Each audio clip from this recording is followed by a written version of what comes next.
Surah Al-Baqarah, Ayah 18. صم بكم عمي فهم لا يرجعون. Translation: deaf, dumb, and blind, they will never return to the right path. What does this ayah mean?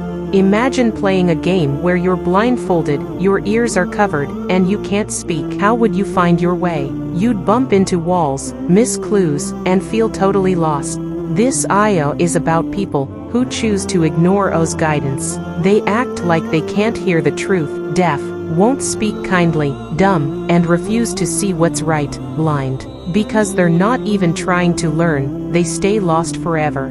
Lesson in this ayah is: always listen to good advice, like parents and teachers. Use your eyes to see kindness, your ears to hear truth, and your voice to speak nicely.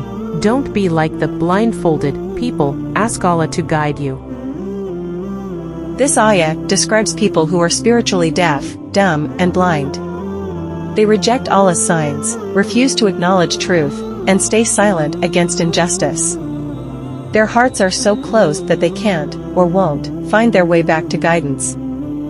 The deafness, blindness, and muteness here are metaphors for arrogance, willful ignorance, and moral cowardice. Allah warns that such people are trapped in their own darkness unless they humble themselves and seek light. In this ayah, lessons are: spiritual senses, hearing truth, seeing wisdom, speaking justice, require active effort. Arrogance and complacency lead to eternal stagnation.